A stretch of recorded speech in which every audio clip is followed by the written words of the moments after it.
রাজশাহী নগরীতে ফাহিম হোসেন জিম নামের এক শিক্ষার্থীকে জিম্মি করে মুক্তিপণ আদায়ের চেষ্টার ঘটনায় ৩ জনকে গ্রেফতার করেছে পুলিশ। গ্রেফতারকৃতরা রাজশাহীর বিভিন্ন শিক্ষা প্রতিষ্ঠানের ছাত্র। এই ঘটনায় থানায় মামলা হয়েছে। ফাহিমের করা মামলায় ৩ জনকে আসামি করা হয়েছে। তাকে জিম্মি করে ১.৫ লাখ টাকা মুক্তিপণ দাবি করা হয় বলে তিনি অভিযোগ করেন। নগরীর উপশহর এলাকায় রাজশাহীর সাবেক সিটি মেয়র খায়রুজ্জামান লিটনের পরিত্যক্ত বাড়িতে জিম্মি করে এই মুক্তিপণ আদায়ের চেষ্টা করা হয় বলে মামলার দাবি করা হয়েছে।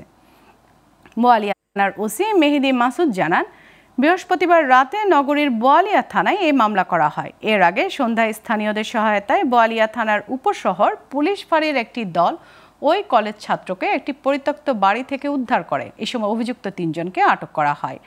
গ্রেপ্তারকৃতরা হলেন জাহিদুল ইসলাম, তাহসান হোসেন আকাশ ও শাহাদাত হোসেন। মামলার বাদী Fahim Rajshahi new government degree কলেজের প্রথম বর্ষের ছাত্র।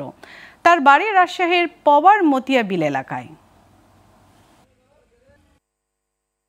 মাহমুদ ভাই, তারপরে নোমান, এদের সাথে আমার অনেক আগে থেকে সম্পর্ক। দিয়ে ওরা বললো যে আচ্ছা, তোকে যেহেতু ডাকছে, এখন যদি না যাস, বাড়ি থেকে যদি তুলে নিয়ে যায়, এই কারণে তুই যা সুন্দরভাবে দেখা করে আয়। আসার পরে আমাকে জাহিদুল ভাই, শাহাদাত ভাই আর আকাশ ভাই, এরা 3 জন মিলে জিজ্ঞাসাবাদ জেরা করছিল। আমার দ্বারা তথ্য সন্ধান করবে আর ছাত্রলীগ অ্যাকিউজড করে ধরা, তো এই হিসেবে তুলে আনা হয়েছে। তারপরে এইখানে যাওয়া হওয়ার হলো।